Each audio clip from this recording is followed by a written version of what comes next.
Hi, welcome to Small Business Development Center at Daytona State College. The Small Business Development Center has been in Florida since 1976. We are a network of consultants who provide consulting services to small businesses to help them grow and succeed. We not only provide consulting services in the areas of business plan, marketing, social media, cybersecurity, a business model canvas, or key performance indicators, all the tools which will help you grow and succeed, but also we provide training. And these trainings are based on the latest insights and the research that we get, which is needed for the businesses to grow and succeed. In the end, I would like to say, enjoy this version of our training program. Let us know if there are some improvement areas that we need to do it. I hope that if you need further assistance and help, please come to Small Business Development Center here at the Daytona State College, or you can go to www.sbdcdaytona.com. Thank you.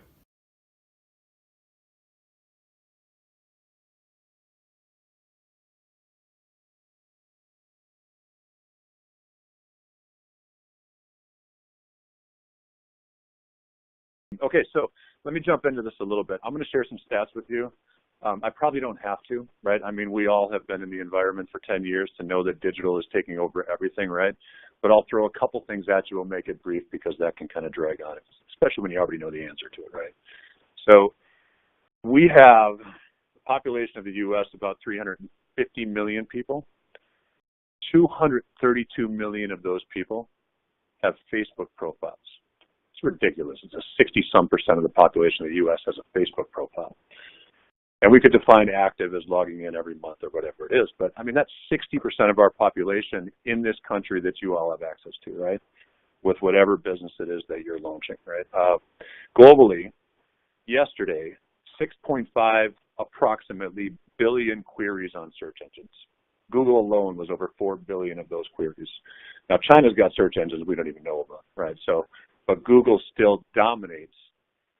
And the point here is whether you run a local business, Tom, your sign business, right, or whether you're selling coast to coast or internationally, you have access to such a tremendous number of people via digital platforms, via social media, that if you're not taking advantage of it today, you're doing yourself, you're doing your employees, your business, your family that relies on your income, a disservice across the board. So if you're not taking advantage of it, whether we help you do that, whether you do it on yourself or you go somewhere else, start taking advantage of it. It's ridiculous. We do a lot of email marketing, right? Consistently, more than 80% of our email opens are now via mobile. These devices, right? Whether it be a phone or a tablet. So you have to take those people into consideration as well. We're going to talk a little bit about local search. And it's important that you get registered in dozens of directories for your business to show up on local search. We'll talk about that also. So anyway, I probably don't have to belabor the point, but all these stats are really just to say you've seen digital kind of rise now in the last decade, let's say, social especially. If you're not jumping on board, don't hesitate any longer, right? So I know a lot of businesses that are just getting started. Tom and I talked a little bit beforehand. Tom, set up a LinkedIn profile. You're going to be amazed, man. Let's run over some ad stats real quick. So we've got some good news up here, and then if you're in certain business segments, some not so good news, right? The first stat. Now this is an overall media purchasing, right? So this is 2016 year to date over 2015. We had almost a 7% increase in media purchasing. That's a sign of a really healthy business economy. People are spending money to grow their business, to spend more money. That's awesome, right? But let's break this down a little bit. TV up 4.4%. At least they're still climbing. 5 years ago, that was probably 10%, right? So that's a shrinking number. In fact, just last year, digital spending overtook TV spending for the first time. So that's pretty significant. Digital up 13.3. Here's what I see as the 9.1 and the 13.9 down, right? So I've got good friends that run local publications. I've got good friends at the News Journal. This is a very sad story for them, right? And this stands to reason, right? Why is digital so awesome? Because when we launch digital media purchasing, number one, we can track every penny we spend. We know exactly the audience that reaches, right? And If it's noon and we decide that our metrics aren't where we want them to be, we can tweak that ad or that strategy or that campaign to adjust to up our results, right? So when you place an ad in the newspaper or in a magazine, and your designer designs that ad, and you send it off to the News Journal or the Orlando Sentinel or any one of the magazines in this area, it's done. You're done with it, right? So if it doesn't perform well, first off, you may never know that. Second off, too bad, right? You can't adjust that midstream, right? So circulation is dying for these publications, and you will see that's why all the spend is going to digital, right?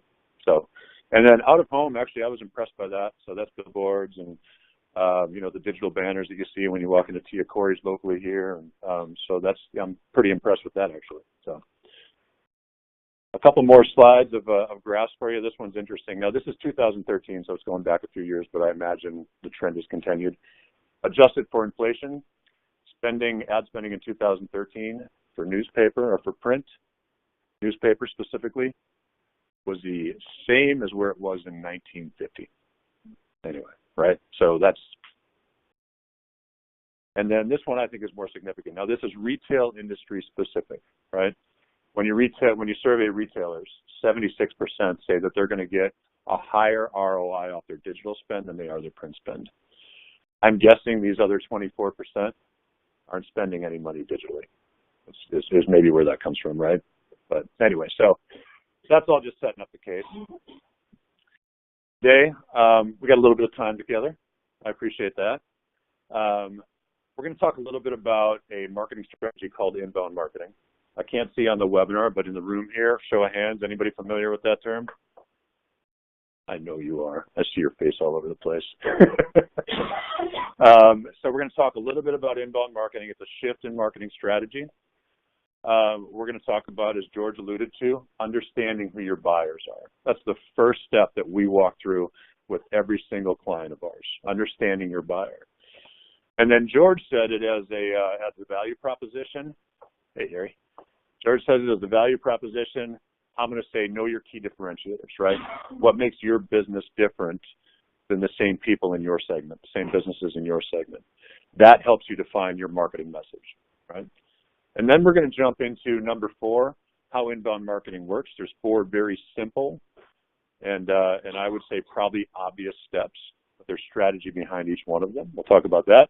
And then, of course, I'm going to take about 30 seconds at the end to introduce you to my company. And I've offered it to a few of you in person before we got started. We are a resource to you, like SBDC is, right? Of course, we've got paying clients too, but if you got questions when we walk out of here and we're not able to address them today, you get my phone number at the end of this presentation. I am happy to spend a few minutes and just address things directly as well. So it really is about making our business community stronger, and as I alluded to, it makes our whole community stronger. So, all right, inbound marketing. Inbound is a shift, let's say, of maybe 10, 12, 15 years ago, coined by a company called HubSpot. HubSpot's pretty awesome.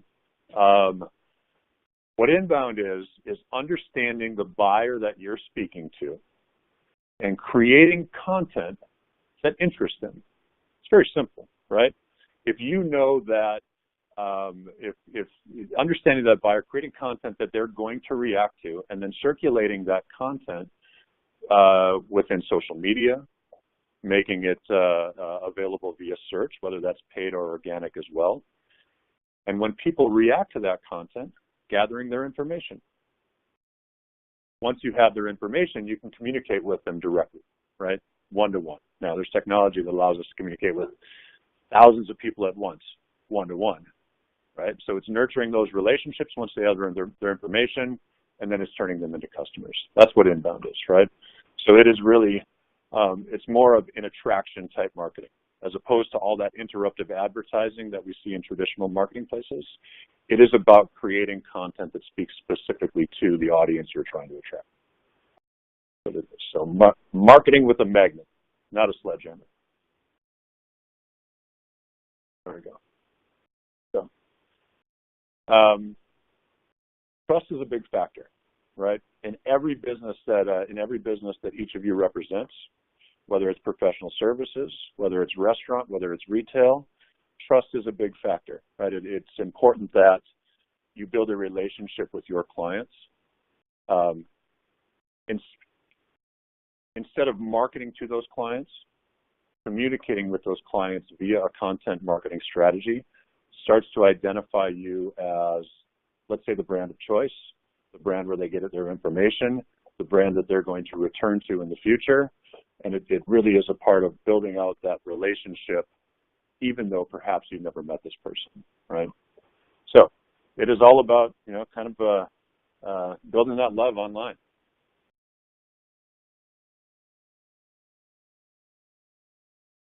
Why inbound marketing works. People buy extremely differently than they did 15 years ago, right? Yeah. So we are all very educated consumers. We represent a couple car dealerships locally.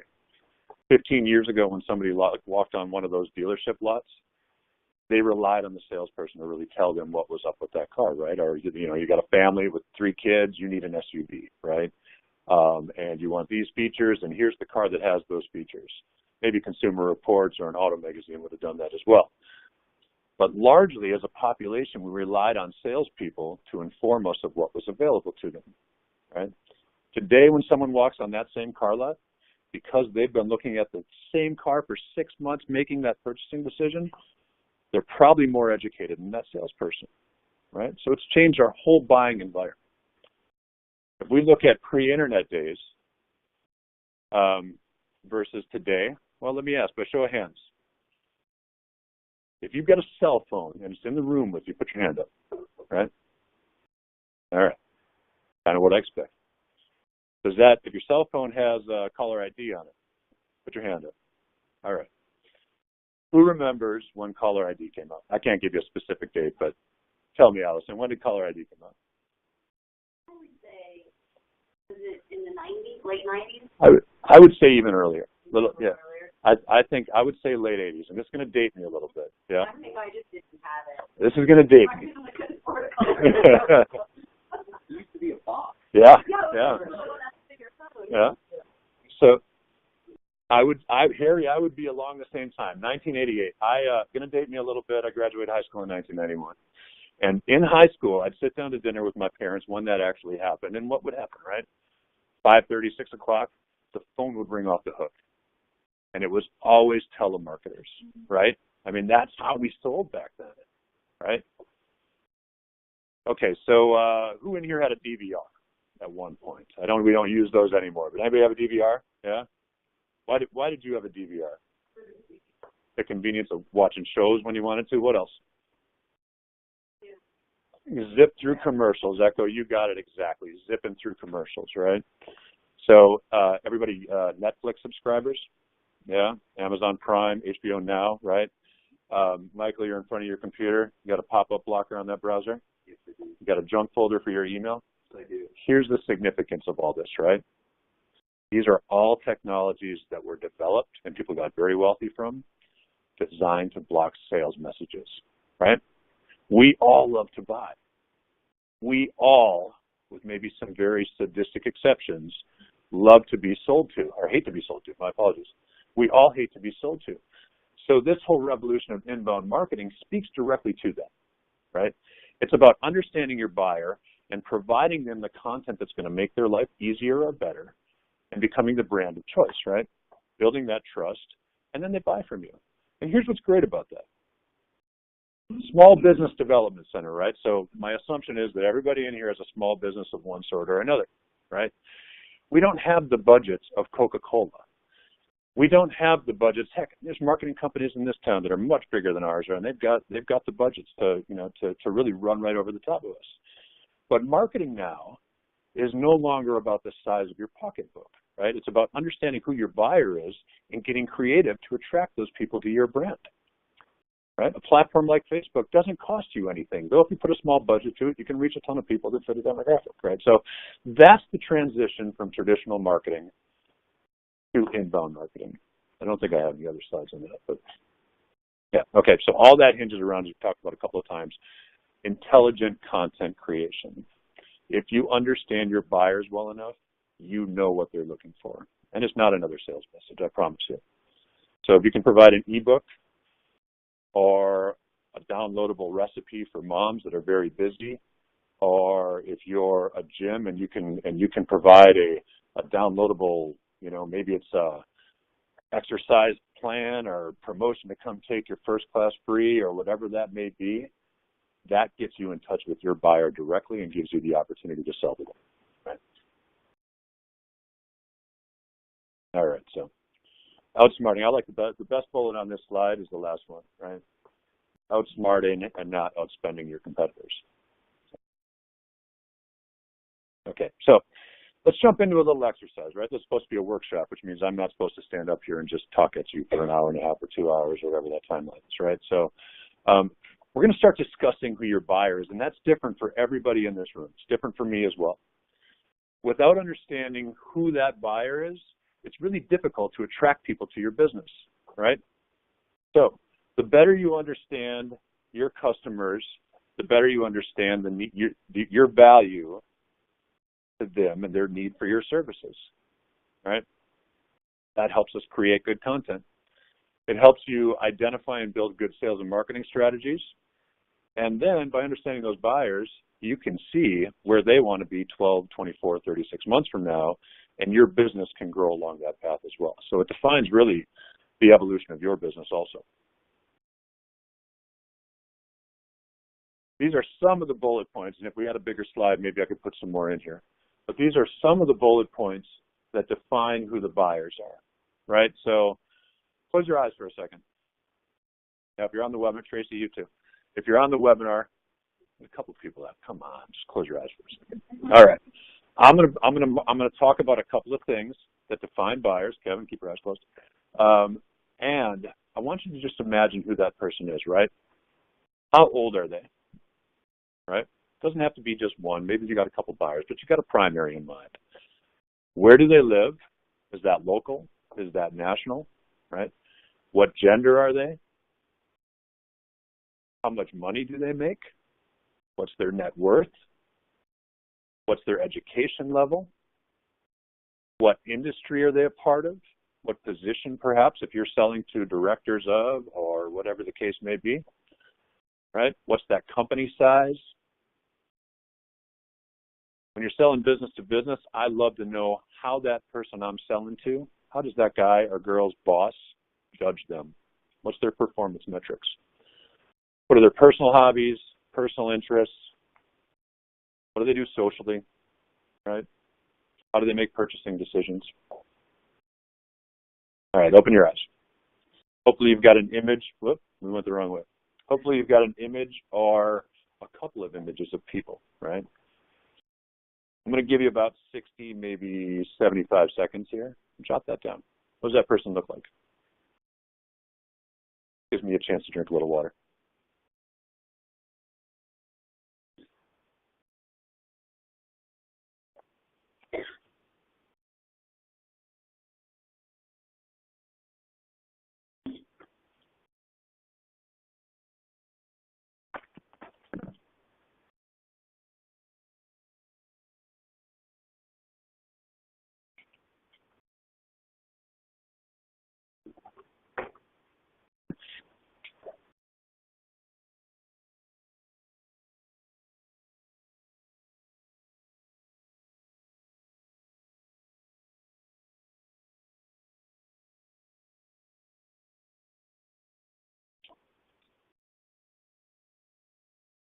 Harry, you didn't even bring anything to write with.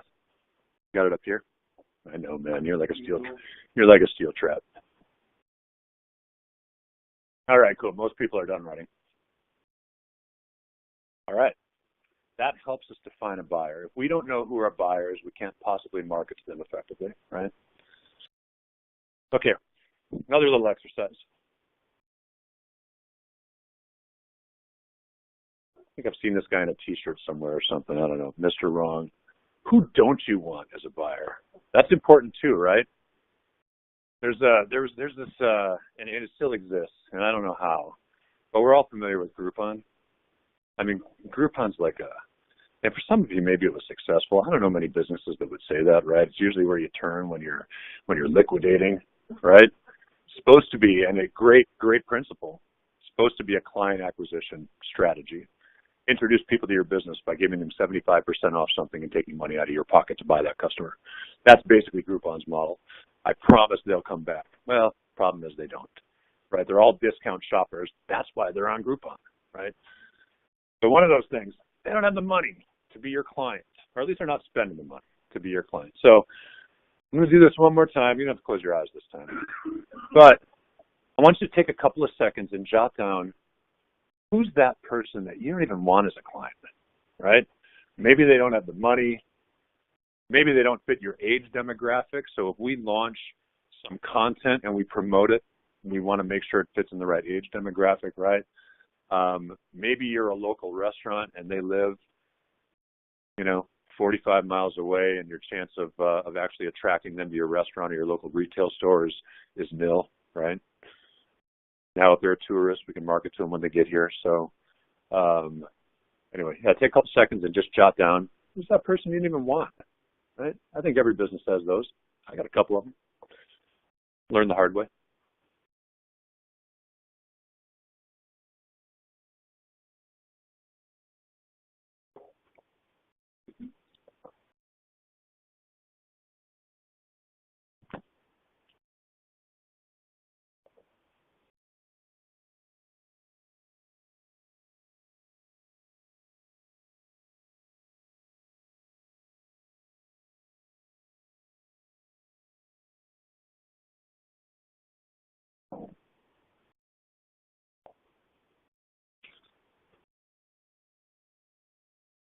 So which one was easier, right? The person you do want or the person you don't want?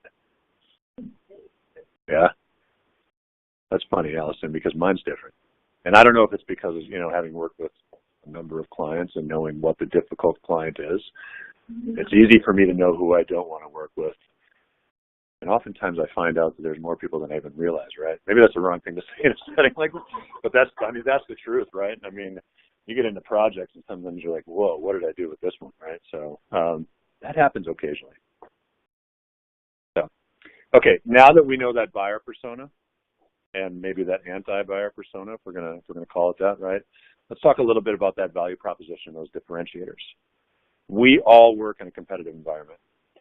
I can't tell you how many digital marketing companies there are just in Volusia County. I literally can't, but I'm sure there's a new one today and there'll be a new one tomorrow and one will go out of business on Sunday, right?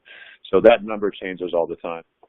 And a lot of them are, one-person consultation shops, right? And several of them are businesses like ours with 7 or 8 people for fulfillment services and everything else. So we all run into that. Echo and I met last week. Echo has an insurance company and financial services company. That's a competitive environment, Echo, because I'm intimate in that environment. There's 650,000 registered reps in this country, 250,000 practicing financial advisors in this country. That's crazy, right? So we have to talk about what makes you different in your industry than those other people, right? So let's look at a couple of factors. Number one, whatever you claim to be your difference. I'm going to point to a very specific example here that has kind of bit me in the butt a little bit too. Whatever you claim to be your differentiator, it's got to be true. That's number one, okay? Let me give you a prime example. I switched cell phone carriers about 6 months ago.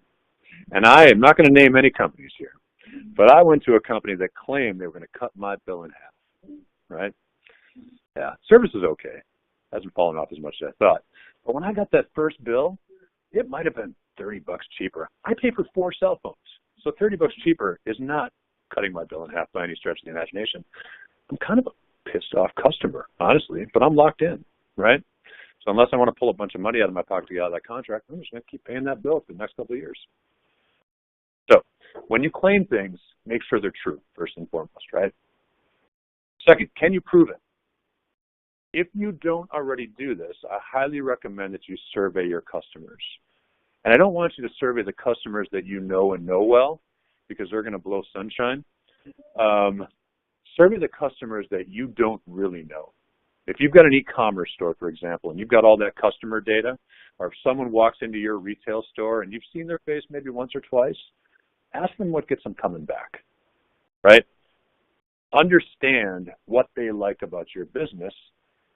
With this type of data from surveying customers, that's your proof, right? 95%, customer satisfaction, something along those lines, right? Is it relevant? We talked about all this buyer persona. Who are your buyers, right? Is your differentiator relevant to them, right? So really, when you talk about differentiators, it's got to fall into these three categories for it really to matter in your marketing messages or in your value proposition. Right? So let's think about a few differentiators, and then you guys get to work again for another minute or two. But now with social advisors, we've got a significant local footprint, do a lot of work locally. But as I just alluded to in talking to Echo, we do a ton of work with financial advisors across this country, and just happens to be an industry that I fell into 20 years ago in marketing, right? So I had some contacts there. It was the easiest place for us to launch our business. That's where we specialize. So one differentiator might be a specialization in industry or a type of product that you offer to an industry, right? Visible experts, right? So I'm not really all that comfortable public speaking. I'll tell you that right away. Or I should have said that in the beginning, right? So if I flub, you guys forgive me for it. But I've been doing it for 20 years, right? And so it's not always easy. It's never easy. In fact, it's anxiety for days before you do it. But I've been getting in front of people for 20 years. So to some degree, I'm recognizable within that industry and a little bit more locally now that this business has kind of taken off, right? So when you start to have that visibility, you start to gain this kind of, expert perception, if you will, right? Dominate your market with an impressive client list. When I started in digital in '98, I'm going to tell you, the guys that were running this company, man, they made a huge mistake. It's ugly that it happened, but we had clients like Honda motorcycles and Suzuki. We worked in that industry, right? And Polaris and these big power sports. We did websites for Smith Barney and Morgan Stanley. Now they're one company, but Ameriprise and other big financial recognizable names. We did websites for Michelin tire dealers, right? And Cooper tire dealers. We did websites for, some of the biggest brands in this country, right? All that went down the toilet for poor management. So that's a whole different conversation for the Small Business Development Center. But that client list alone, when I picked up the phone and called somebody, that got me the conversation, right? Just that client list alone, right? So focus on notable accomplishments, awards you've won, offering a high-end solution. I went to the Mega Mixer last night for the local chambers at the airport, and I talked to a guy who was a marketing company, and I've got to be friendly with the competition too, right? And his name is Joshua. He's out of DeLand, and so we started talking about the things that we do, and I really don't like doing websites. I'll tell you right now. There's so many people that do websites that there's not a lot of margin on websites. Websites are not easy to do, so I got respect for the people that make a living doing it. We will do a website when we've got a marketing client as well. So I'd start talking to Joshua about this, and Joshua says, "Oh, I don't do those kind of websites." He doesn't do $2,000 websites. He does $25,000 websites. That's his differentiator, right? He doesn't want to touch that $2,000 job. He wants to touch that $25,000 job. And so he can present himself like that to high-end businesses, right? Technical advantages: if you've got better technology than your competitor, you're going to win because the next bullet is going to make you more efficient, which allows you to lower your prices for the consumer and have a competitive advantage that way. And then look and act differently, right? We were the loudest people at that expo last night, I think, the Mega Mixer, right? I don't know, Allison was there. We tried to be the loudest people there, right? Everything we wear is orange, So we try to stand out in that crowd too. So again, let's take a couple seconds, right? You've all got differentiators for your business. Let's take a couple of minutes and let's make a list of what that is.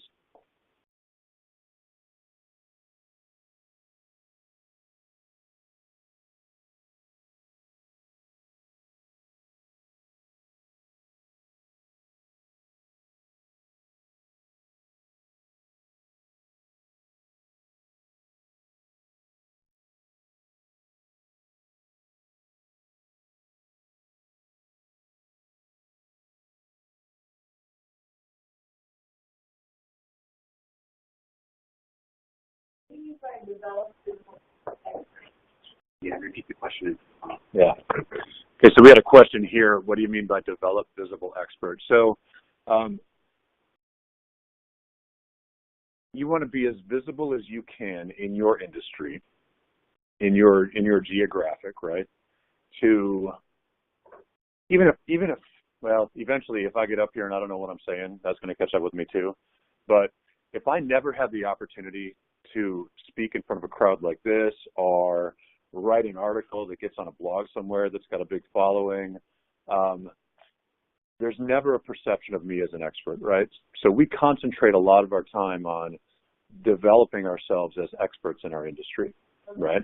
So it's really just the visibility of you as an individual, or of your brand, or whatever that is. Excuse me. You got it. And no one knows that until they see it. Yeah.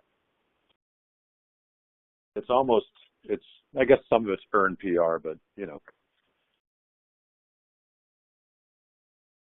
All right. I put a couple people on the spot. Is that all right? You guys ready? You first, Allison. Yeah. Yeah, here, let me give you this, because we got people on the webinar too. Okay. So tell us a little bit about your business. Okay. Tell us about what makes you different from the others. Okay, so I work at the Early Learning Coalition of Flagler and Volusia, and we're actually a not-for-profit. So, you know, it's not really a business, but, you know, you kind of have to run it like a business if you want to be successful. So some of the things I think that differentiate us from another, you know, not-for-profit organization would be that, well, we're the only providers of subsidized childcare in the community. So nobody else has that resource, or the free voluntary pre-kindergarten program. But we also, in regards to fundraising, which is something that we have to do, we have a 16-to-1 match on funds that we raise from the state of Florida. Right. I don't think anybody else has that high of a match.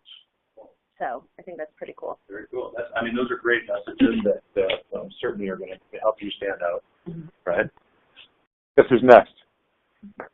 Right here. Tom, East Coast Trophies. Tell me a little bit about what fits you aside from your competition. East Coast Signs and Trophies. We make outstanding signs to make your business stand out. What we try to do is get everything out on time for when the person needs it, and we check to make sure it's correct. We also try to be on time for when people ask for quotes or we do an installation. A lot of times we'll get a bid because we're the only one that shows up for the quote. That's a great thing. That's easy.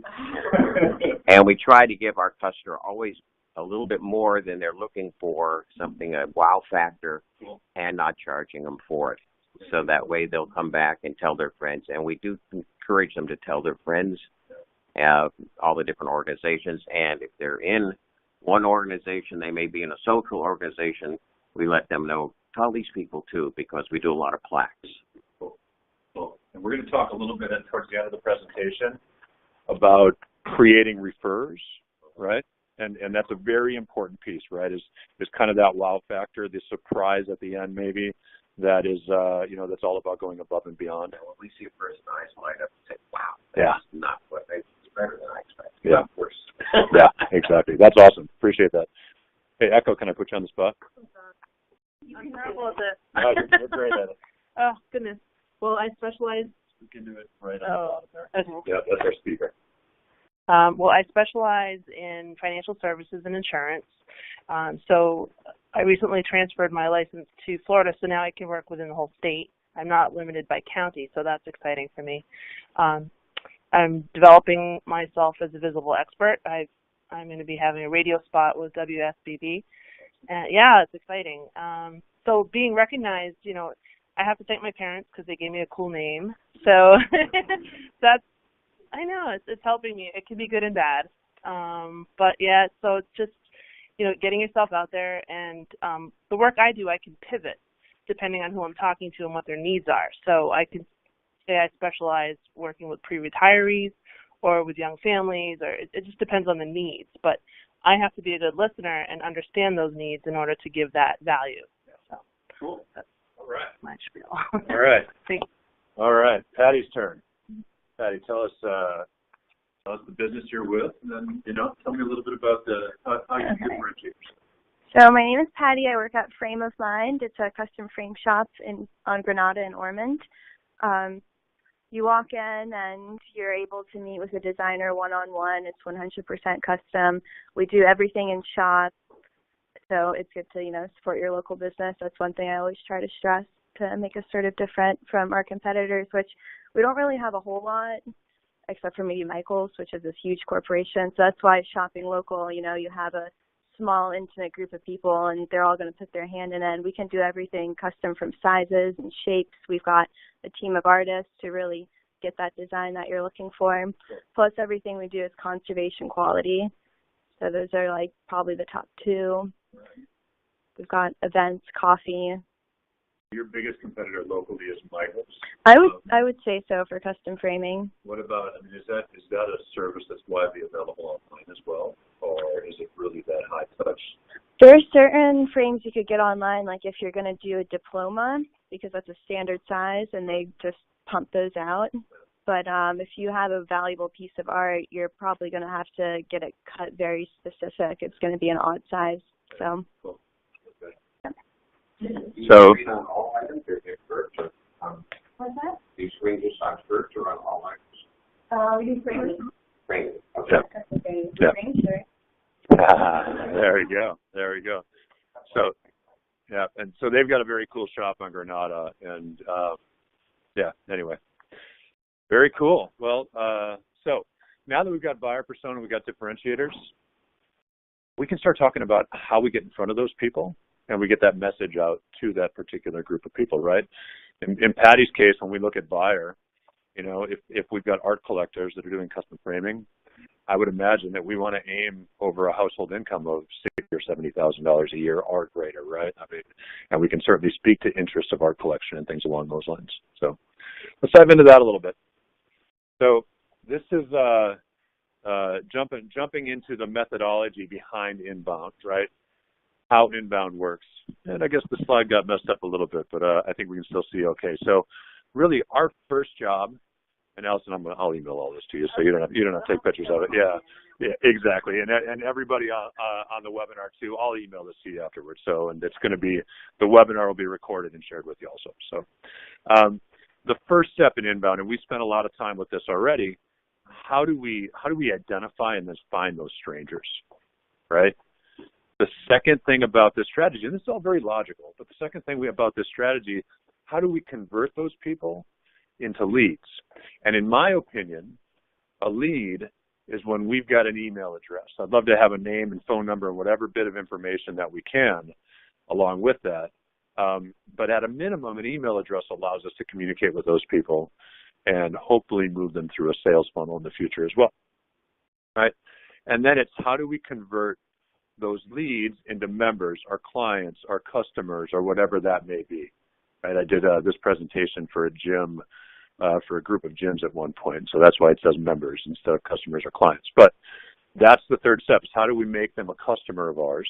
And then the fourth step, alluding to what Tom said about really going above and beyond, is how do we delight those people, right? How do we make them promoters of our business so that there's this referral there? I think our business for sure is based largely on referral. I know Echoes is, knowing that industry well, that she relies on referrals. So she better take good care of her customers and her current clients to get those referrals, right? So anyway, that's really the four steps: attract those people, convert them into leads, close them into sales, and then delight them as customers and make them referrers for you.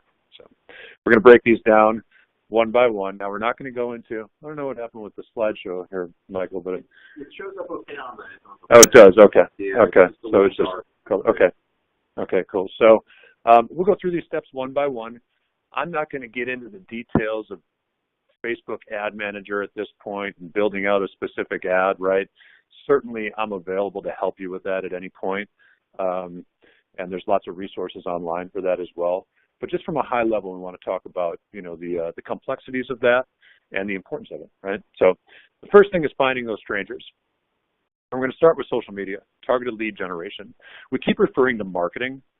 Marketing is kind of a strange word, right? I mean, it's just getting the brand out there, and it means so many different things, right? And when we look at the print advertising that we talked about earlier, that's marketing. But unless we got a coupon code in that marketing, how do we really know what it's driving for us, right? I almost want to call it lead generation more. In fact, when people in a small talk setting ask me what I do, I don't say I have a marketing company. I said I generate leads for local businesses, right? That's it, simple. And my hope is that they say, oh, really, how do you do that? Then I can get into a little detail. Different for everybody. Let's sit down and talk about it. Harry's asked that question before. So it's really about targeted lead generation. More than it is marketing and branding, it's about generating leads specifically for your business.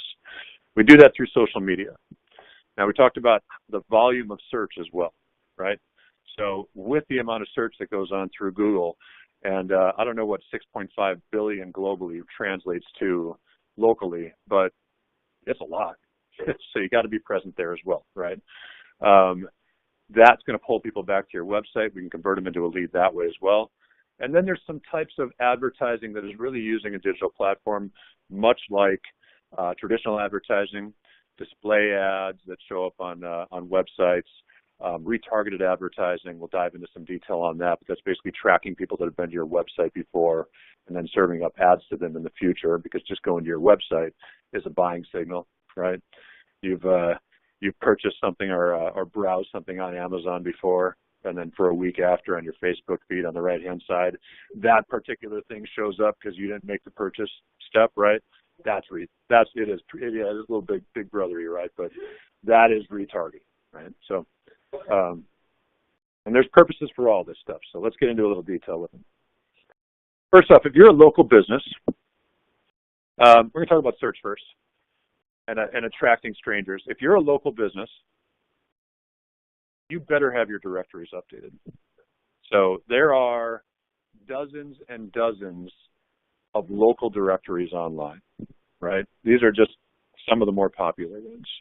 Google Local or Google Places, Google My Business, TripAdvisor, Yelp, Yellow Pages, Local.com, Bing's got listings. I mean, it's ridiculous how many directories are out there now. One of the last slides is going to be a resource slide. There's a website called Yext, yext.com. It's listed on the resource slide, but you can go and monitor all of your listings on these directories through Yext. Now, Yext, of course, has a paid service to update and make them all accurate for you, right? But at least it's going to give you the intelligence. So if you want to go out and do it manually, you can without paying that service. Of course, they monitor for you and things like that, but they've got a value proposition. You can learn all about them on their website. But make sure that your listings on those directories are accurate, right? Google pays very close attention to this. So if you are a local retailer and I'm doing a Google search for whatever it is, the product that you're selling, if your directories are all over the place, Google's going to recognize that and it's going to dock you, right? It's going to impact your listing. So the retailers that are competitive in your environment are going to list above you. Echo. A lot of times when I visit places, I get a message, do they have parking? Do they out? I get messages to confirm. Yeah. About that. Yeah. Is that what you're looking for? Yeah, I mean, I'm sure that's got a huge impact, right? So the question was, for those of you on the webinar, is when Echo Google's places, a lot of times they ask, do they have adequate parking? What's the price for this, price scale for this restaurant? And really questions about those local businesses. And that's just growing intelligence and improving the relevancy of those listings. The more Google knows about your business, the better you're going to list. I mean, it's really that simple, right? I heard, I think yesterday, we've got a whiz inside that is a website developer, and we were doing some SEO for a client of ours, right? Just doing an assessment. And she told me that websites now, and so this is a little bit hearsay. Jess Taylor, if she's on the webinar, is my source for this. But she said that websites now are less than 25% of your SEO, right? So these directories are going to impact your SEO, right? Social media presence is going to impact your SEO. Content on your website and link to your website is going to impact your SEO, right? So there's all these different variables that is demonstrating that to Google that you are at the top of relevancy in your segment. So directories are the place to start. Claim your directory listings, update them, make sure they're accurate. If you haven't set up your Google My Business, that's imperative. So now, keywords are interesting from a paid perspective, right? I'm going to give you again on that resources slide I'm going to give you a keyword planner website where you can go and develop keywords for your business, right? Or at least take a look at what the best keywords are to represent your business. Search comes in two shapes. You've got paid search, which is an interesting, a little bit risky game. We'll talk about that, right? And you've got organic search. And over time, you can develop the relevancy of your website, as we just talked about, via content of that website that speaks to specific keywords.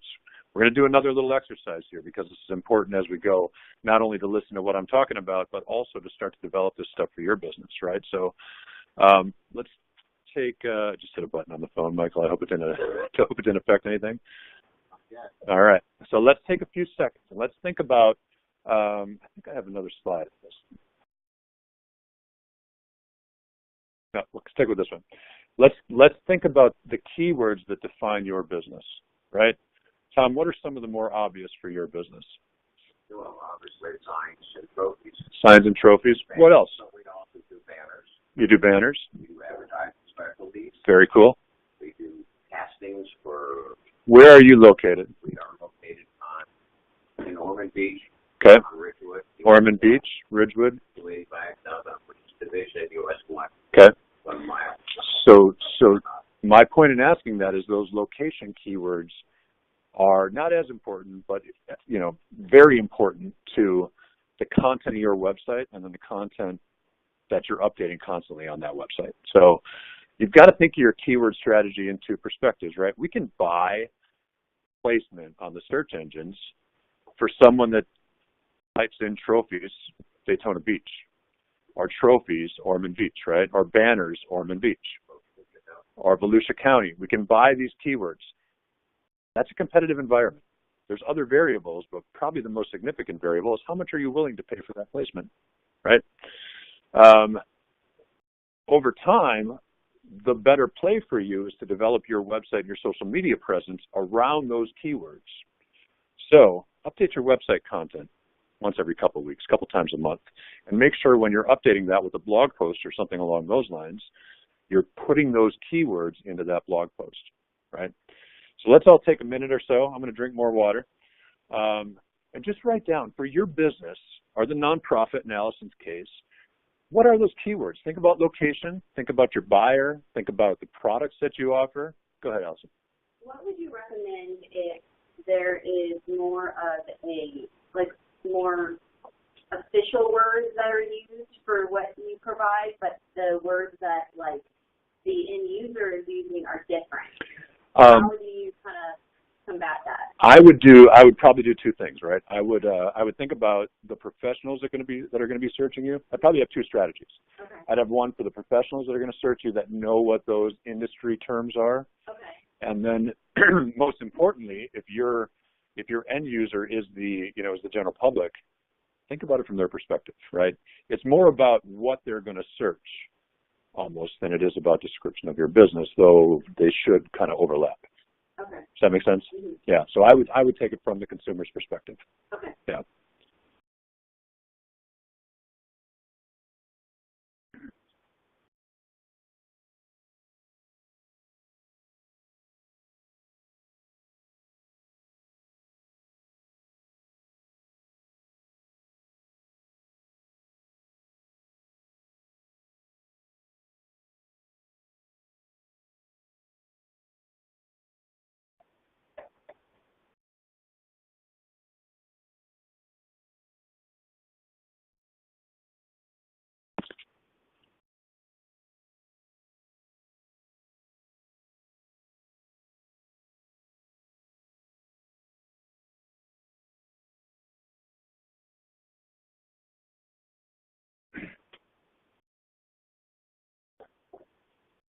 All right. Looks like for the most part we're done writing.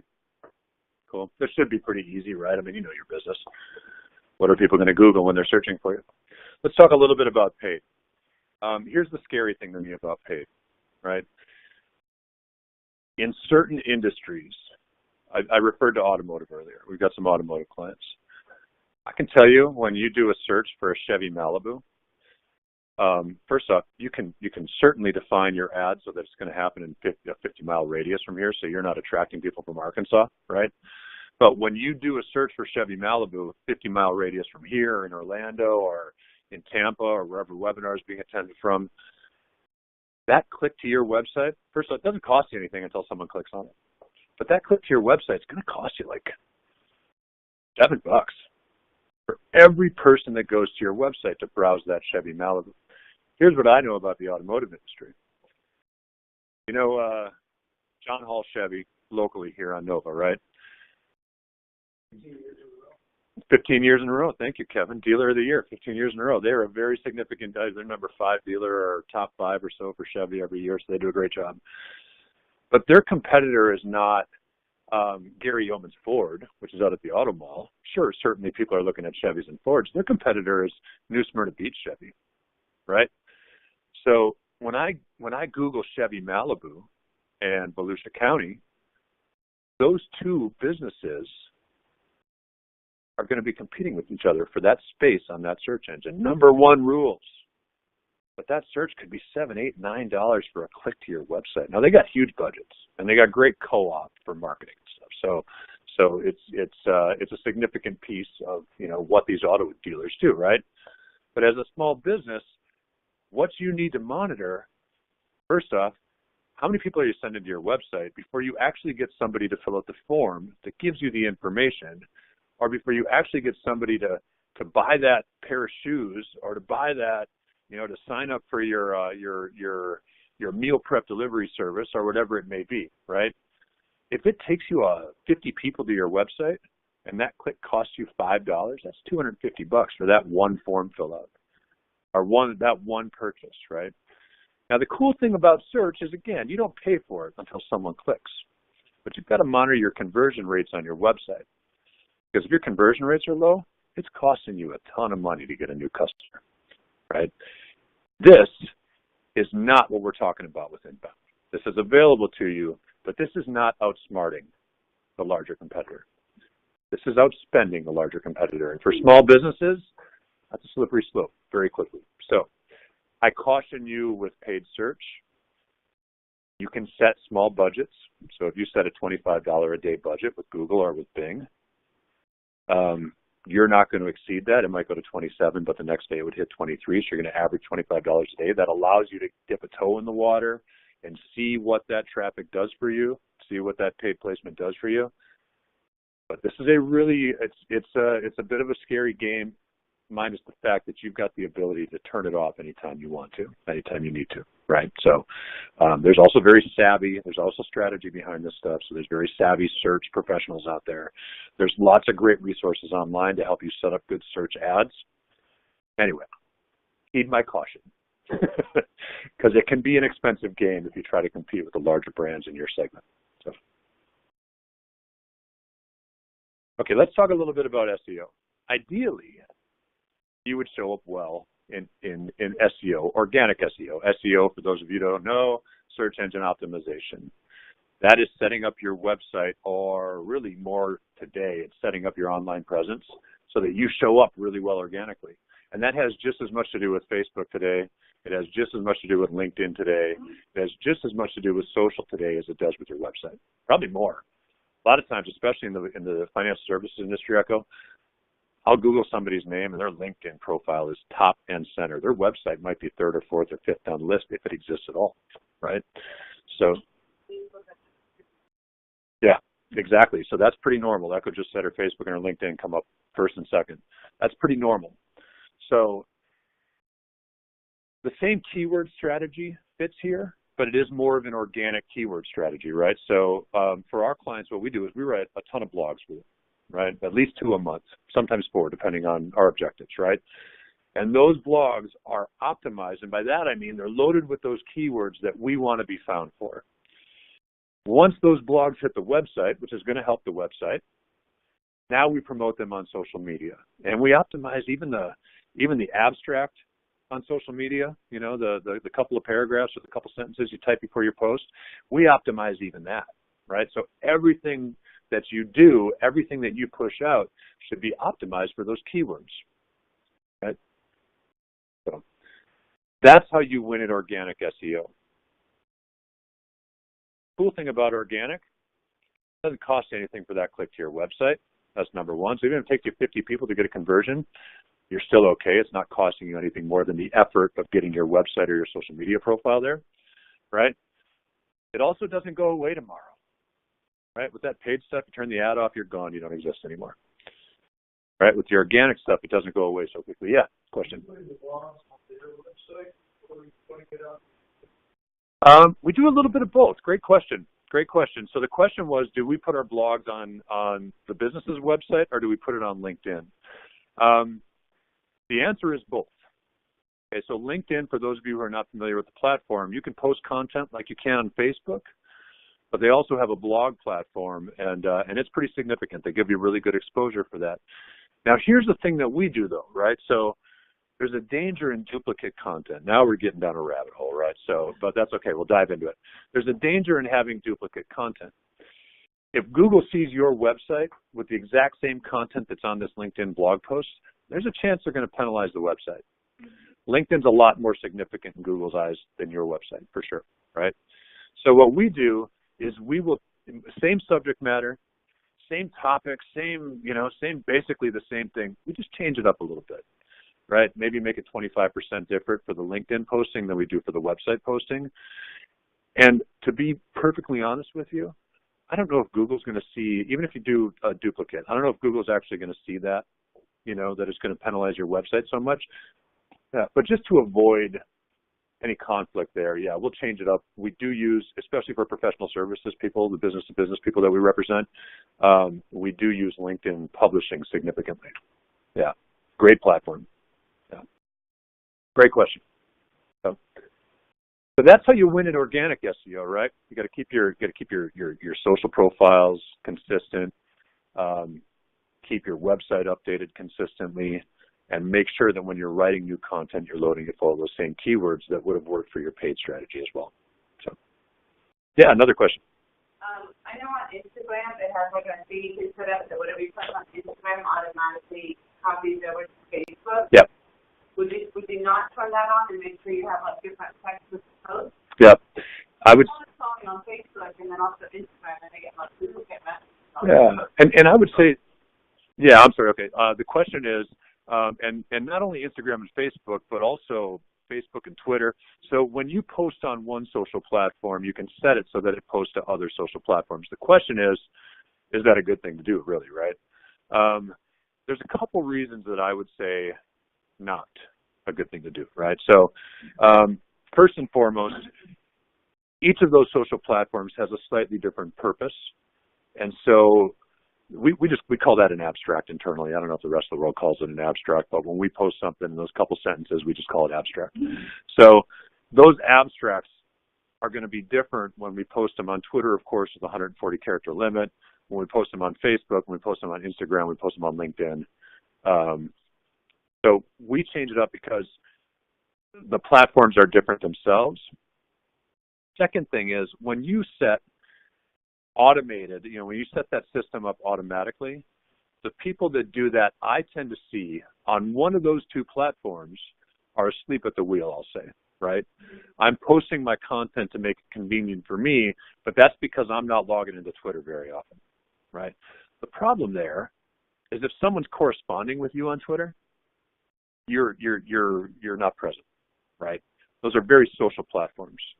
You're not going to get corresponded to a whole lot if you're not part of the conversation, right? So for those two reasons, because the platforms are a little bit different in the way that you set those abstracts up, and LinkedIn, for example, I don't think they really use hashtags a whole lot, but Facebook and Instagram, of course, hashtags kill it, right? So, but for those reasons, those two reasons, I would say you got to be present, you got to be social. Yeah, go ahead. Well, we're on a small campus social. What do you think of social management software like Hootsuite? It's the analytics. I like it. Yeah, and we'll dive deeper into it. We use a platform called Buffer App, but we do the same thing. And with social, because it's not in the slides coming up, I'll answer that right now. The question is, what do we think of those social management softwares like Hootsuite or Buffer App? And of course, you can pre-schedule through Facebook now and stuff as well, right? So we don't use those for monitoring, right? And I know through Hootsuite you can monitor the correspondence on each one as well. We use those for scheduling. And the reason that we schedule is, first off, we got a team of 8, but we handle hundreds of pages. So as much as we can be proactive so that we're not logging in to push content every day, we have to be proactive because so much of social is reactive. So the more that we can do up front, that allows us to be free to respond to questions and, just check on notifications a few times a day and stuff like that. So I like them. It's easy to go in and grab all your analytics from one location. It's easy to be as proactive as possible so that you are more available for that socialization aspect of the platform. Content's important, no question. I think engagement and just being part of the conversation through groups or on your page is more than half the battle. So, but we'll dive into a little bit more of that stuff. I think social's next. So, hey, what do you know? Social's next. There you go. Cool. So, okay, so we're still talking about a trend. Facebook's incredible. You said something about Big Brother earlier, Allison. Wow, the data that Facebook has, I think, surpasses Google at this point. I'd be confident in stating that. So,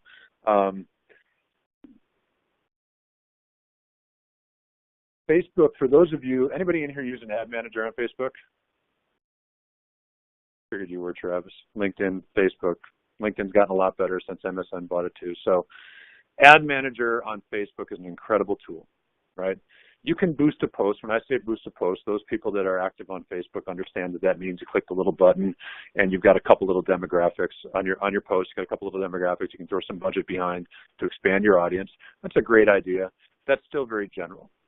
Ad manager on Facebook really allows you to sort people by all the stuff we talked about earlier when you were talking about your buyer persona, right?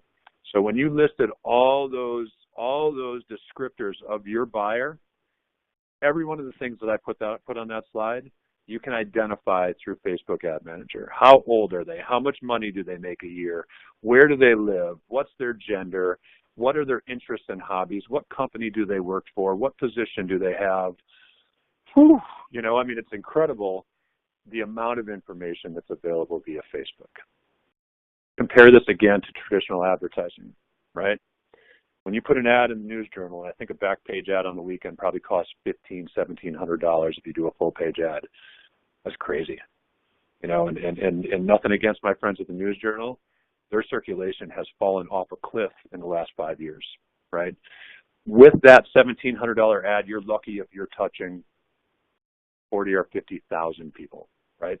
Here's the thing about this 40 or 50,000 people. We know where they live approximately, but they are all shapes and sizes. So how many of those 40 or 50,000 people actually fit your demographic, right?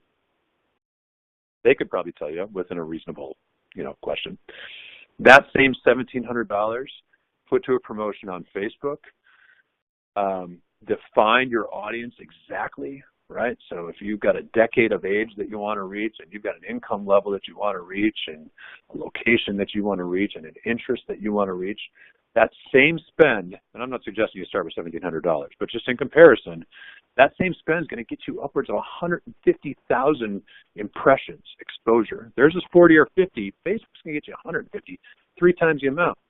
And you're confident that unless somebody lied on their Facebook profile, they are all people that you want to see your ad of some sort, right? That's the significance of Facebook targeted advertising. And like we talked about, once you submit that ad to that print publication, right, you're done. If an hour into this thing, you're not happy with the results that you see, you pause it, you change it, you relaunch it, and you tweak it, and you continue to improve your strategy to drive people to your website or drive people to your landing page. Our Facebook has this really great thing called lead forms. Travis, you use lead forms on LinkedIn at all? No. It's I got a call coming in. We'll let them go. We're testing it right now. It's about 2 months old, but we have obsessed with Facebook lead forms. Beauty of a Facebook lead form, and we'll get into what that is specifically. The beauty of a Facebook lead form is you don't have to drive them away from Facebook to get their information. And so getting a lead became a lot easier when Facebook launched that lead form.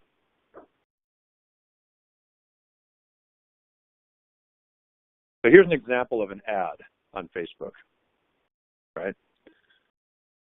Facebook is objective-based marketing. You don't have to write that down. There's no quiz. There's a little. I'm pointing to things here in the room, but you see the button where it says Learn More. That's Facebook's call to action, right? So we can get this ad in front of the demographic that you're looking for, and that button can say a variety of things. Learn more, sign up, view here, blah, blah, blah, blah, whatever that is. So whatever you want to do within Facebook, you can create an ad that does that. I want to drive more website traffic. I want to get more downloads. I want to get more leads. Whatever that call to action is, whatever your objective is behind that ad, i.e. the objective marketing, you can create an ad that will do that for you. We concentrate very heavily on driving leads. That's our job for our clients. Drive leads at the end of the month, right? So our objective is often to drive leads. Typically, that's the Learn More button. What happened there? I think we missed a slide in here. I'm going to explain it. Bear with me one second. Oh, no, we're good. Okay, sorry. Okay, so we're still talking about attracting. That was my problem. We're going to get back to Facebook when it comes time to convert. That's where I thought the slide was supposed to be. Anyway, this is the example of display ads, right? Again, similar to traditional advertising, all we're doing is using a digital platform to launch an ad, right? So this almost looks like a newspaper ad, if you will. It is on a blog post or a website somewhere, but the significance of the display ad, again, you can turn this off at any time you want to. You can change the strategy anytime you want to. If your messaging isn't right and you're not attracting anybody to your website, turn it off, change your messaging. It's really that simple. So you can measure every dollar that you put into it. Here's what I love about display ads. It's really a brand impression piece, right? It's designed to attract people, but it's really about making mass brand impressions and creating recognition for your local business. Or it costs next to nothing. Display ads are so inexpensive. On a $100 budget is likely to get you 100,000 impressions. That's crazy. So display ads are a very, very inexpensive advertising vehicle. Now, the conversion on those, it might take 200 people to see that ad to click on your website, right? So your conversion rate is low. That's why it's less expensive. But display ads are another great way to attract people to your website or your landing page. Again, still talking about strangers. But now it comes time to convert them, right? So we've got those people to your website. We've got those people to your landing page. We did that via search. We did that via social. We did that via display ads. Now it's time to convert them, right? This is where we talk about the compelling content. So Echo, we'll use your industry again because I know it a little bit, right? Coming into April 15th, how many questions do people have about taxes? A lot, absolutely. So why don't we be preemptive a little bit? Why don't we strike first? How about in March, we launch something that says the top 5 tax tips. Hurry quick, the top 5 things to do before tax time. That's something I'd be interested in. Oh my gosh, what do I need to do before tax time, right? So I might click on a download button that says, this is tough to see. I might click on a download button that's going to get you my information so that you can communicate with me ongoing, right? So here's some examples of great content, right? These are great content examples. What you need to come up with, that buyer persona, what are they interested in your business? And I probably could have listed off several others, but videos get great engagement, right? Developing ebooks, developing blog posts, like what are the top 5 tax tips, right? Coupons. We talk about restaurant, I don't recommend everybody gives a big discount on stuff, but let's drive people to your store, right? So if it's retail, if it's coupons, again, going back to financial and other professional services industry, infographics are great. Tutorials. I had my 2 favorite cars I ever owned. Yeah, I like my car now, but I had a 1984 Toyota Land Cruiser. I had downloaded a tutorial video on I had to work on that all the time, right? I had a 1981 BMW 7 Series, and it was a great car. But man, I was fixing it all the time. So if you give me tutorials on that, and Facebook knows I own a BMW, an old one at that, I'm downloading that stuff. You've got my information. If you sell products from my BMW, you can email that to me all day long. because I'm a really easy person to get my information from, right? I mean, because I fit that exact buyer. So anyway, this is just examples of the variety of content that you can offer out there that would be, these are formats, right? But you need the content topics that's going to interest that buyer to give you their information. That's attracting a lead. Okay? This is where I usually talk about objective-based marketing. So here's just some of the calls to action that a Facebook ad would have in it, right? Book an appointment now, contact us, download the app, play the game, shop now, sign up, watch the video, visit the website. So no matter what you want that stranger, that buyer to do, there's a call to action for it. And this is Facebook lead forms. This is the slide that was missing earlier. Here it is. I found it. So Facebook, traditionally, it's weird to say traditional and digital because traditionally is like a year ago or 2 years ago, right? But traditionally, you'd have a landing page, right? You'd have your ad, and then you'd have a landing page that people would click to, and then they would download or they'd watch or whatever they do and give you their information. About a year ago, Facebook launched, maybe not even that long ago, Facebook launched Facebook lead forms. And the lead conversion rates that we have just about doubled because of this lead form. And Travis, LinkedIn's going the same direction. What happens is if I go to a landing page, I'm no longer in this trusted place, right? In this trusted Facebook world that I live. Now I'm on your landing page trying to get over that trust factor with a new brand, and so you got a lot of abandonment on those pages. Facebook lead forms keeps me right in Facebook while I give you my information, and better than that, they fill half this information out for me, right? So as a marketer, as a lead developer, what I want to do is develop as many leads as I possibly can. We're going to talk about email in a second here. Through that email, we funnel those leads to get the best leads out of it. Travis, you got a question? Yeah, is that information hook up directly to like a NewsWeather or Infusionsoft, or is that something? Yeah, so the answer is yes for most of those softwares. And we're going to talk a little bit about CRM as well. So Travis just asked a question about when someone fills out this form, does it automatically enter your CRM? And for those of you who are not familiar with CRM, got to get familiar with CRM, but that acronym is Customer Relationship Manager, right? With Infusionsoft, and we love Infusionsoft, I have several clients on it.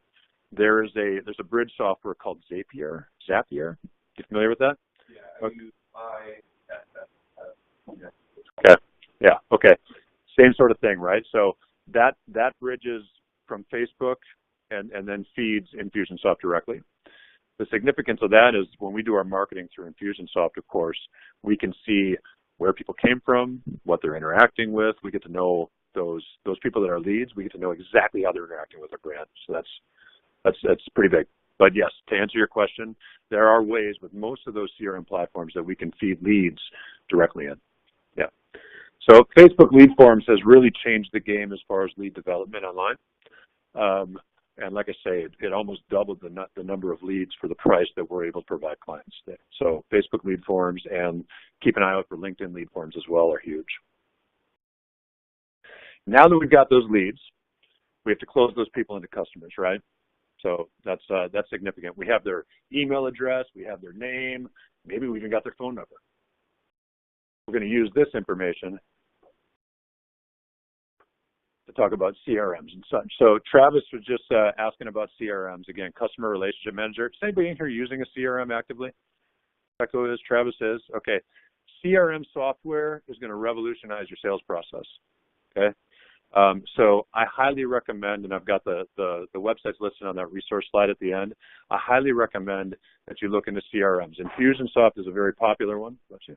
Salesforce, maybe you've heard of before, very popular CRM, right? Here's what a CRM allows us to do. It allows us to put an ad on Facebook. When someone responds to that ad on Facebook, they automatically go into our database of customers and prospects.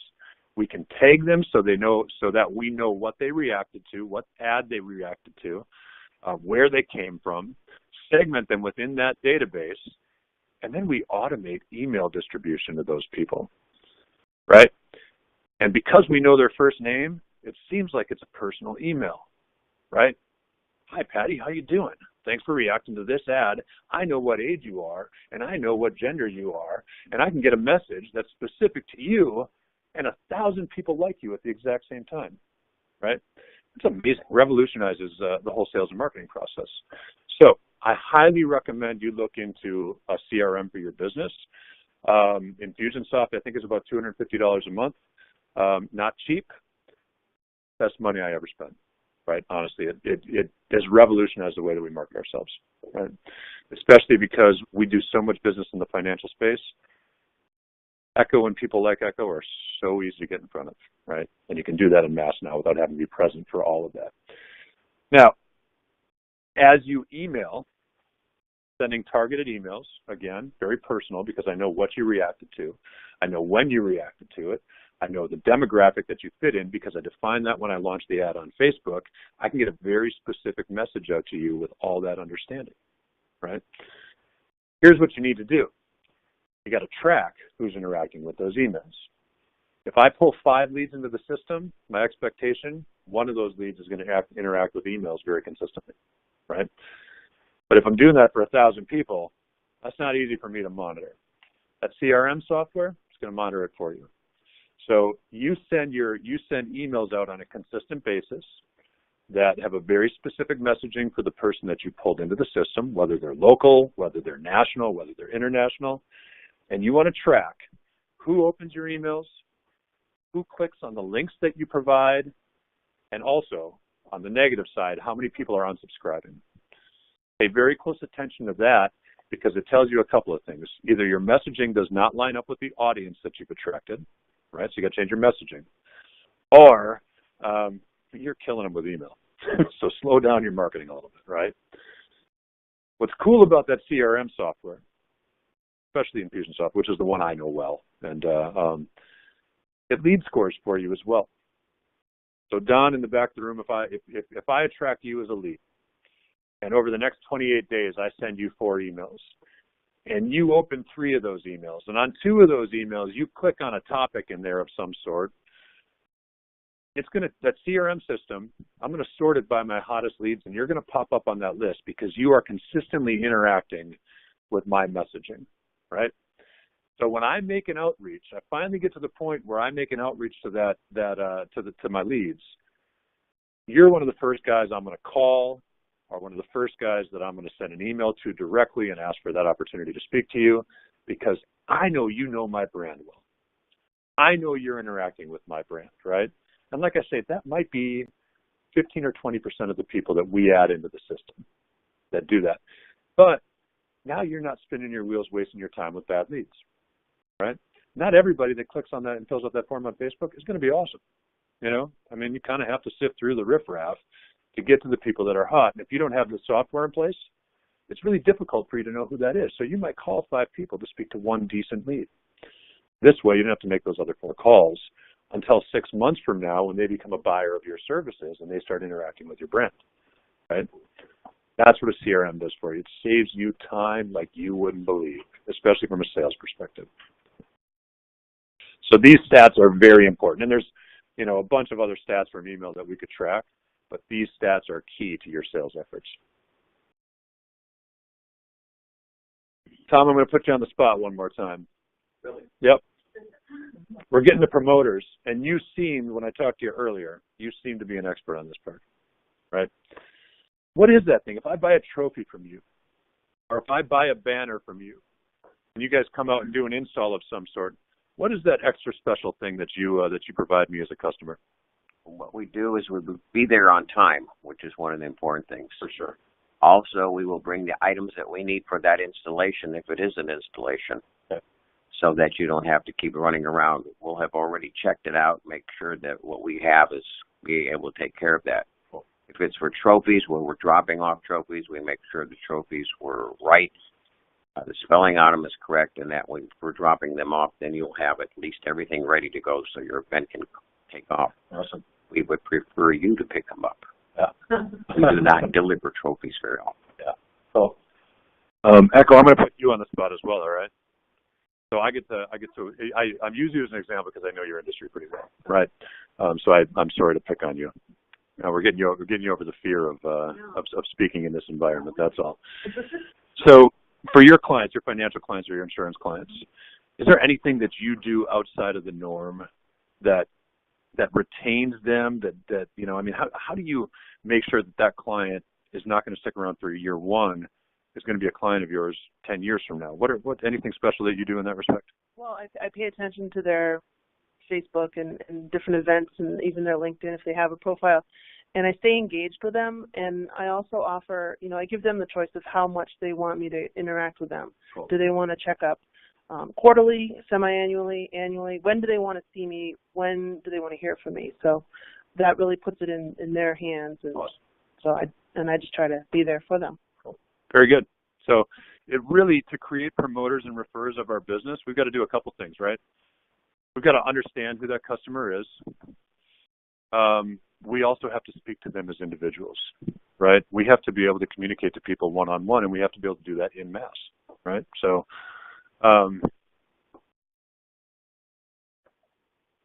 personalized outreach is important. That CRM software that's going to track birthdays, it's going to track anniversaries, it's going to track all this sort of information so you can set alerts to get cards out, bottle of wine if it's appropriate, you know, things along those lines.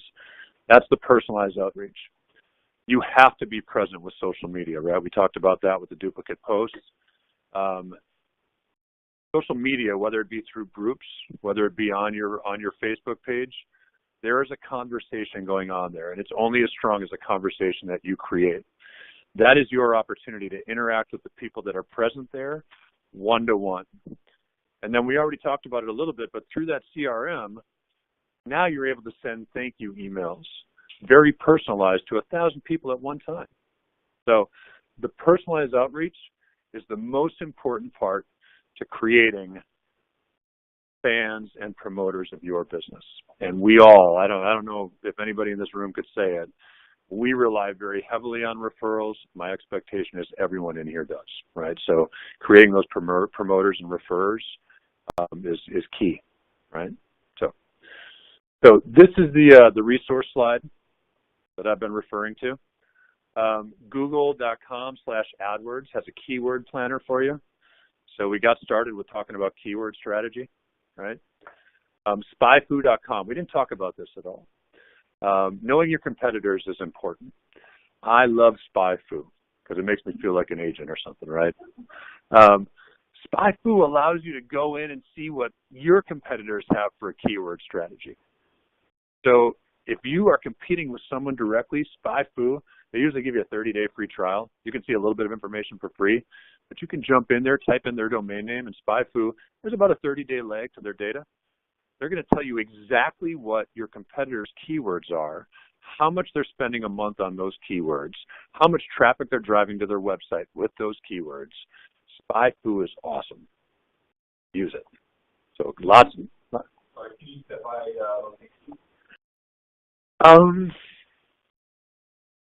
You know what, Travis? I'm not even sure. Yep. But I'll mark it down, and I'll get an email to you.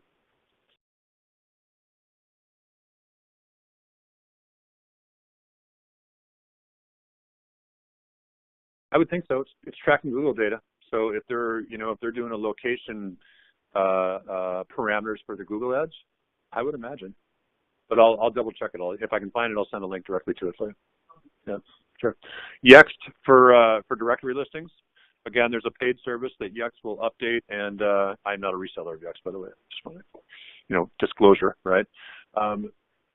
Yext does have a service where they will monitor all your directories, make sure that those directories are accurate and accurately reflect your business and have your right phone number and your right address and your right website address.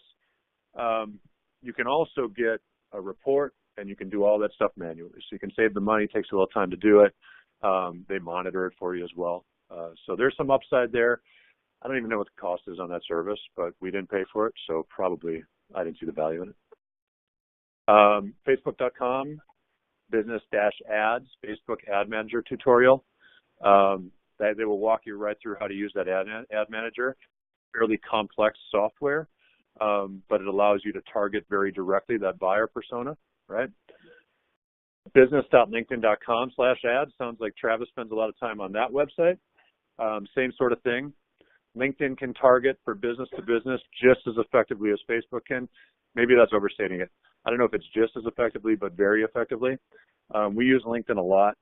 Infusionsoft.com, CRM software. Check out Salesforce as well, and there's a handful of others there. And then YouTube.com. I don't know if it's my night today to make dinner tonight. Wife and 2 kids, right?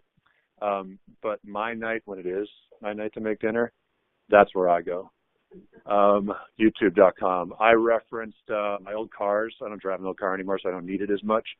Too much time on jacks in the driveway. But when I was fixing those cars consistently, I went to YouTube all the time. So if you're not already doing this, and I know a lot of people are, any life hack that you need is on YouTube. So whether it be posting ads on Facebook, whether it be making dinner for the family, whether it be figuring out how to change a starter in your 1981 BMW, YouTube is an incredible resource for all that stuff. So,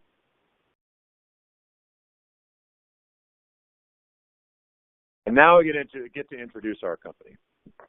So we've really been speaking about it for about an hour and a half or 2 hours at this point. But this is what Social Advisors does, right? We are content creators. So we help you identify that buyer persona. We help you identify your value proposition or your differentiators. We help you develop content in a bunch of different mediums. And then we target your ads. We pull people back into your lead development environment, whether that be a Facebook lead form or a landing page. And then we nurture those people through CRMs. And then at the end of the day, we send you a list of people that you should be reaching out to. So that's how our service works. This is a lot more about education and creating that expertise environment here locally in Volusia County. So I don't want to spend too much time selling our products and services, but people at the office would kick me if I didn't. So anyway, so this is just a list of some of the services that we offer. And then most importantly, if you need to get a hold of me, there you go.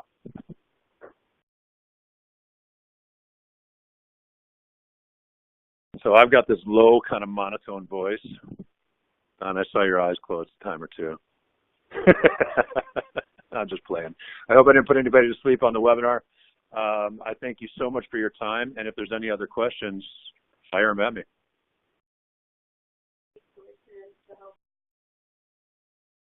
Yeah, okay, great. We use Buffer app, and that's more of a scheduler. We also get great analytics out of that. And then I would say probably the most popular is Hootsuite.com. Does that allow you to schedule things for Instagram and Twitter? Instagram, it's actually against user policy, but it will allow you to schedule at a minimum LinkedIn, Facebook, Twitter. Are there any others I'm missing? At a minimum, those 3. What's that? Snapchat again. I mean, it's very difficult for us to do Snapchat for businesses. We've made the attempt a couple times, but you really almost have to be on site for that. Except for Snapchat's got some great filters that you can build for businesses for branding. But so I don't believe they're going to let you schedule for Snapchat either. Yeah, Echo. I have a question. You had said typically it's not a good idea to duplicate the same content across different platforms. Right. So when I use Hearsay Social, sure, I know them well. Yes, they do. Yes, they do. And I do put, both on Twitter, Facebook, and LinkedIn. Yeah. So I just put it all up there. So maybe that's not such a good idea. Well, that's one of the things and we're speaking specifically about your industry and financial services. So here's Echo's question is she's got to use a compliance platform called Hearsay Social.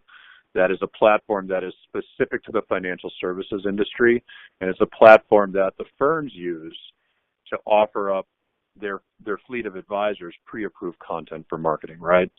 One of the issues that your industry suffers from right now, and I know this with the largest corporations, they've got content, but that content is set up as a blog post. And then maybe they've got a video on a different topic over here, right? Or that blog post is set up once, to your point, to go across Twitter, LinkedIn, and Facebook all at the same time. So unfortunately for you and your industry, kind of what you got available to you. I promise you we're trying to change that. But that's very much what you have available to you. So use it as it is, but unfortunately you're a little strapped with that. So is it helpful after I've done it to go in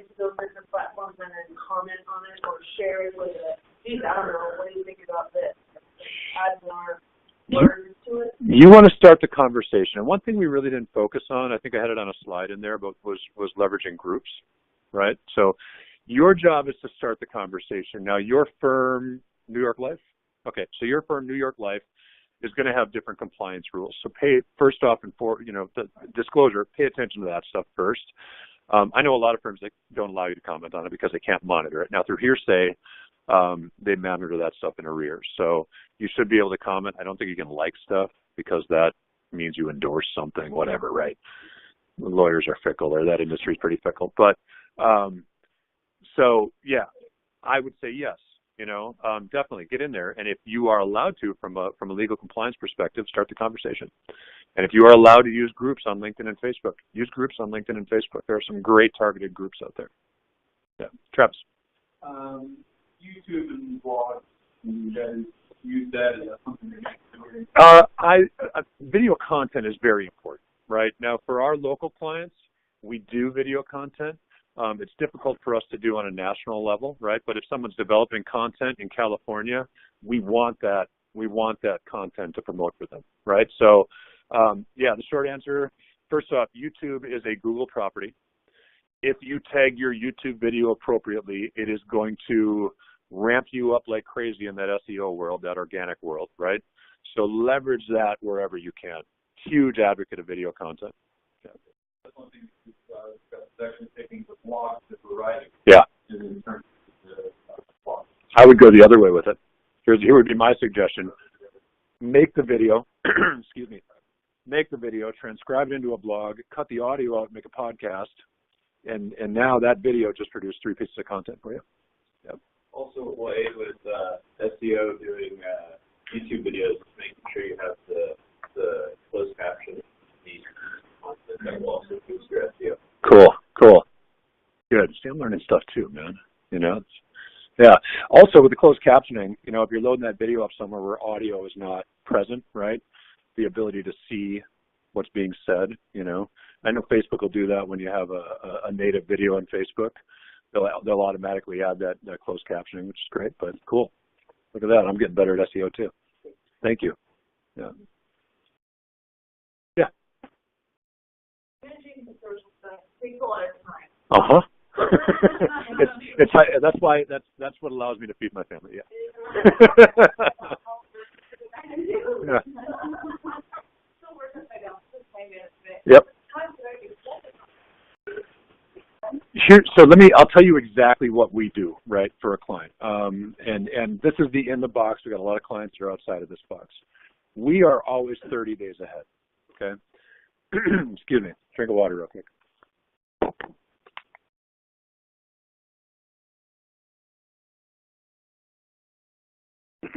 Hopefully that didn't help at all. So we are always 30 days ahead. So we are going into the beginning of July. When we sit down and talk to our clients in that first week of July, we are talking about August. Right? We're reviewing analytics from June. We're talking about August. All of that July content was defined by our work in June so that we can be as proactive on that stuff as possible, right? Depending on the client would depend on how many hours we put into, because the services are different, right, depending on what industry you're in and all kinds of other variables. But that allows us to be proactive so that we can be reactive from a socialization perspective. The other thing is we work with, that cell carrier that I mentioned? There's a reason I switched to them, and it wasn't the 50% off. We've got a relationship with them, right? So we can work with their retailers across the country. Well, just like they're kind of BS on the promise, right, of the cut your bill in half, they'll launch a promotion for all the retailers with like 24-hour notice. So now we control hundreds of locations. We get a notification in 24 hours. We got to have this promotion up for hundreds of locations. We have to be very, very responsive just to retain that contract, right? So once your content is all scheduled, I would say you spend checking on your page 3-4 times a day, make sure you're clearing notifications, answering any questions that come in. And then what we do for each of our clients is we do an engagement strategy as well, right? So who's their buyer, where do we expect their buyers spending time online, what other businesses locally, or organizations or whatever the case may be. We follow those pages as the client that we represent, and we interact on those pages so that our brand is present all the time. So we spend a lot of hours a day on it. I'm kind of dancing around the exact how long should be spending. A couple hours, I would think, in developing content, scheduling that stuff, being active on social. Yeah. Now, if all we're doing is talking about that lead development piece of it, you can set an ad, post your budget for the next week, pay close attention to those analytics so you know it's performing well. And if your CRM set up on the back end, all that stuff funnels right to your CRM and they get their communication automatically. So there's a lot of upfront time in creating that messaging and putting the campaigns together. But once they're together, they run themselves. You get the benefit of that when you see who's interacting with the brand 2 or 3 weeks later, so that you can make that personal outreach if they haven't already purchased. Yeah, but I would, hour and a half, couple hours a day. In my case, 12 or 14 hours a day. Yep. What else? Yeah.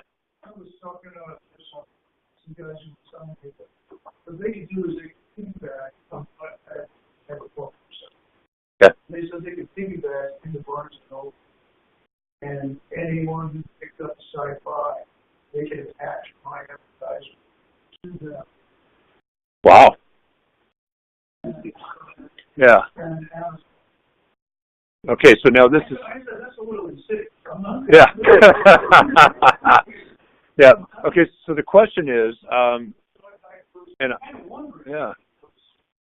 So. I don't know. I don't know about your question from a reality perspective. I just am not aware of that technology. So the question is, in selling a book, a sci-fi book, a gentleman here, and this is for the webinar people, obviously, a gentleman here in space had asked, someone told you that they could piggyback on people that had looked at sci-fi books on Amazon or on Barnes & Noble to be able to get an ad in front of them. Guaranteed 500% ROI. Yeah, that's like the Amazon thing. You search for these things. What about these? Yeah, it's suggestive marketing. Yeah, that makes sense. So when you set up an Amazon store, that makes perfect sense. When you set up an Amazon store, you're relating to other products, right? But Amazon usually controls that. Yeah. They're saying they can do it. I'm not aware of the technology, but I would guess. Right. I would guess with a simple Google search. I'm not aware of the technology, but I think with a simple Google search, you could probably.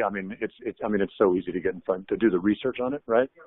So let me get your card afterwards. I'll dive in this afternoon and see what I can find on it.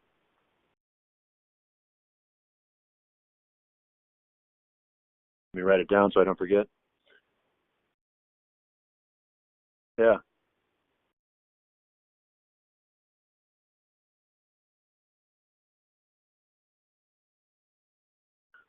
All right. Who else? That's it? Really? We only had one hard one.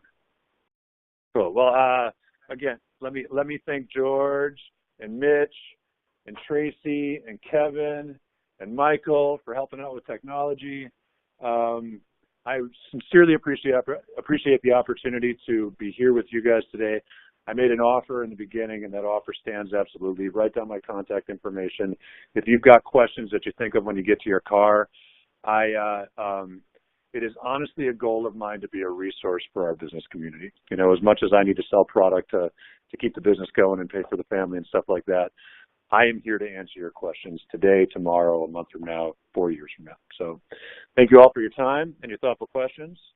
And I'm sure we'll cross paths again sometime.